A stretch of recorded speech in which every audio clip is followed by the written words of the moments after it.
Steelers Nation, what's going on? Before we jump into today's video, I just want to remind you of something. This team is all about growth.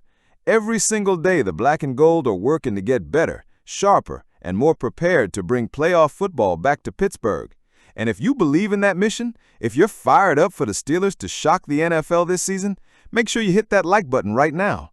It helps us reach more fans like you, and it tells me you want even more Steelers coverage right here on the channel. Now, we've got two massive storylines to break down today. One is about our very own Broderick Jones being called the biggest X factor in the entire NFL. And the other, a blockbuster move involving Micah Parsons and the Green Bay Packers that directly connects to T.J. Watt and the Steelers. So buckle up, because we're diving deep. The Pittsburgh Steelers are heading into this season with big expectations. Aaron Rodgers is in town, the defense is stacked, and there's a sense that this might finally be the year the Steelers win their first playoff game since 2016.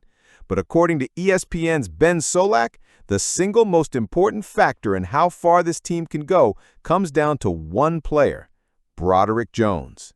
Yes, you heard that right. Not Rodgers, not Najee Harris, not T.J. Watt. Broderick Jones, the second-year offensive tackle, is the guy who might define Pittsburgh's season. Why? Because protecting Aaron Rodgers is non-negotiable. At 41 years old, Rodgers is not going to be running around and buying time like he used to in Green Bay. He's a pocket passer now. He's about timing, rhythm, and precision. And if the offensive line doesn't give him clean pockets, it doesn't matter how good he is or how many weapons Pittsburgh has. And that's where Jones comes in. A first-round pick in 2023, Jones started his career on the right side. He showed flashes, power in the run game, quick feet for his size, but there were also inconsistencies. He struggled with technique, had some mental lapses, and the penalties piled up. That prevented him from immediately locking down the left tackle job. But here's the thing. The Steelers always drafted him to be the franchise left tackle. And now, heading into 2025, that's exactly what he is. Jones is moving over to the left side, tasked with protecting Aaron Rodgers' blind side. No more rookie curve, no more he'll figure it out later. This is his time. And here's why this is such a big deal. The Steelers' offensive line is shaping up to be one of the most intriguing groups in all of football. Isaac Seumalo at left guard brings veteran stability and leadership. Zach Frazier, the second-year center, already looks like a future Pro Bowler. His strength and smarts are off the charts. Mason McCormick has stepped up at right guard and proven he's reliable.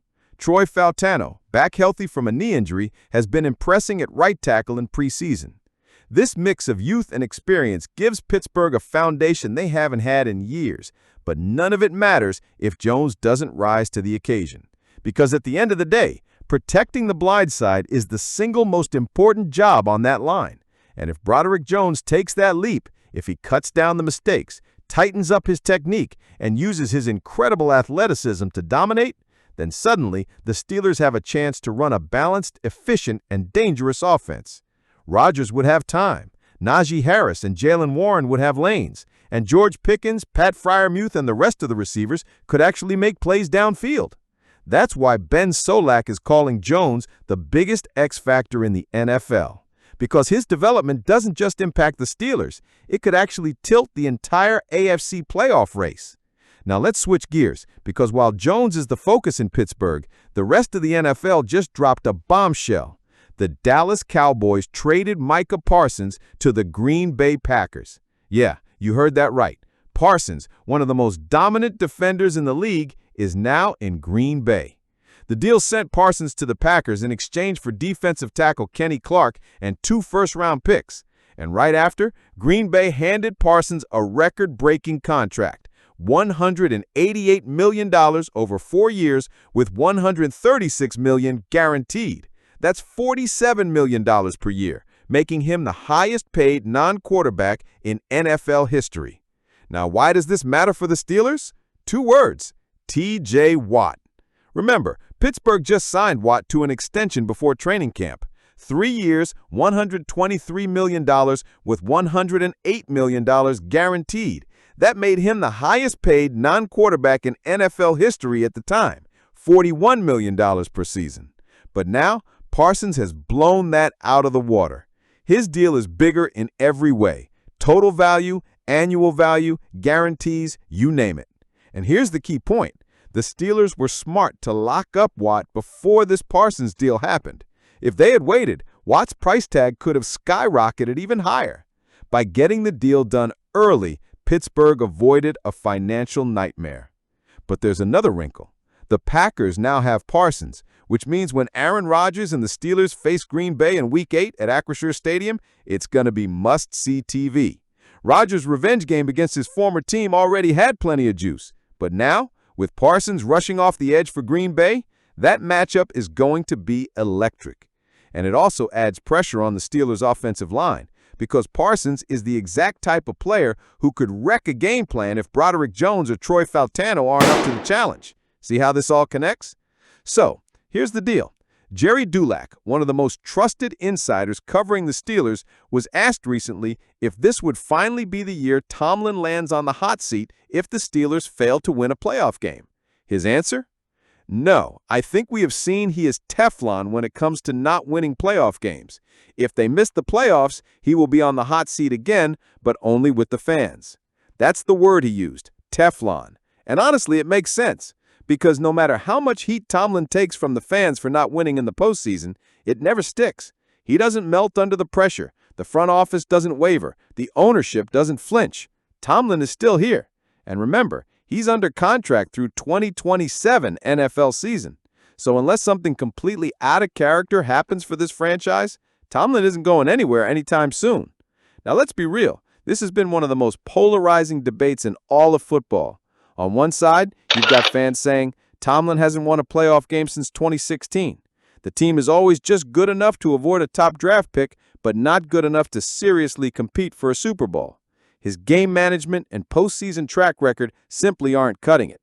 And on the other side, you've got fans and analysts saying, Tomlin has never had a losing season. He consistently does more with less, keeping the Steelers competitive even when the roster isn't stacked. His leadership skills, his ability to rally players, and his command of the locker room are second to none. So which side is right? That's what makes this such a never-ending argument. Is Tomlin an elite coach being dragged down by front office mistakes? Or is he overrated, living off the glory of his early Super Bowl run? Steelers Nation has never been fully united on that question. Here's something you can't deny. This past offseason, Tomlin's fingerprints were all over the Steelers' biggest moves. He was the one pounding the table for Aaron Rodgers. Reports said plenty of people inside the building weren't on board, but Tomlin pushed it through. Rodgers is now the face of the franchise. The Steelers traded away Minkah Fitzpatrick, a shock to many fans, but brought in Jalen Ramsey, a bold move to reshape the defense. The team doubled down on its signature aggressive splash play style on defense, another Tomlin staple.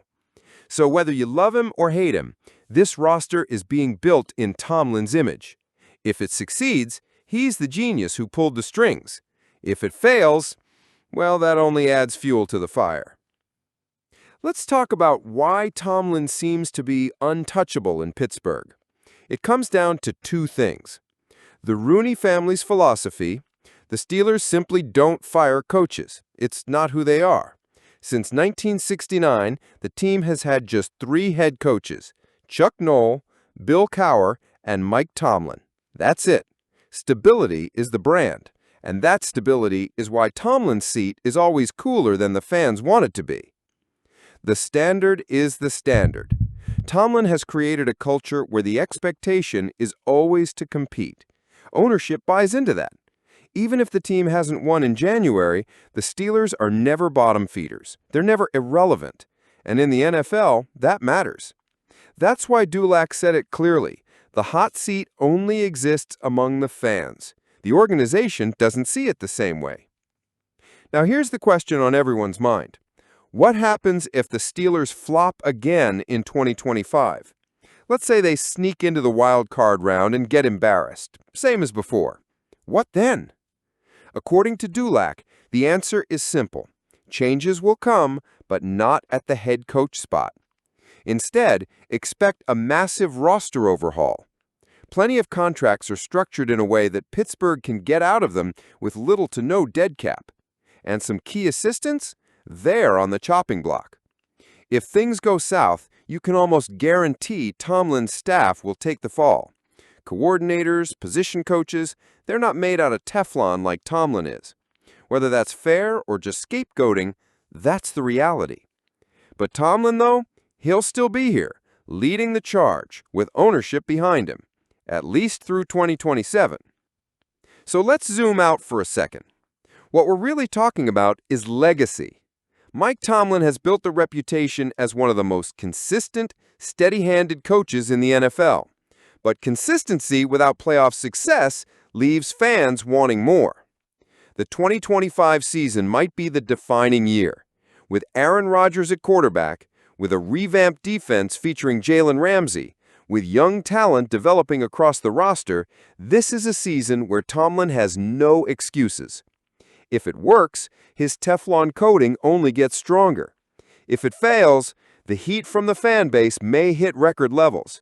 But either way, don't expect ownership to blink. The standard will still be the standard. So here's where we stand, Steelers Nation. Broderick Jones has been named the NFL's biggest X factor, and for good reason. If he thrives, the Steelers' offense thrives. If he struggles, Rodgers could be in trouble. TJ Watt is locked up, but Parsons' monster deal just changed the market forever. Pittsburgh was wise to get ahead of it. And Week 8 against Green Bay, it just became one of the biggest games of the season, not just for Rodgers, but for Jones, Watt, and the entire Steelers roster. This is why I always tell you, the Steelers are never boring. There's always a storyline that connects us to the bigger picture in the NFL. And right now, we're at the center of two of the biggest ones. All right, Steelers Nation, I want to hear from you. Do you believe Broderick Jones can step up and become the anchor we need at left tackle? Were the Steelers smart to pay Watt when they did, knowing Parsons was about to reset the market? And how excited are you for that Week 8 showdown against the Packers, Rodgers versus his old team, and Parsons versus our offensive line? Drop your thoughts in the comments below, because I'm telling you, this community is built on your voices. And hey, if you stuck with me all the way through this video, first off, you're a real one. Second, make sure you smash that like button if you haven't already, and hit subscribe so you don't miss any Steelers news, updates, or breakdowns. We're building a family here, and I want you to be a part of it. Here we go, Steelers Nation. Let's make this season one to remember.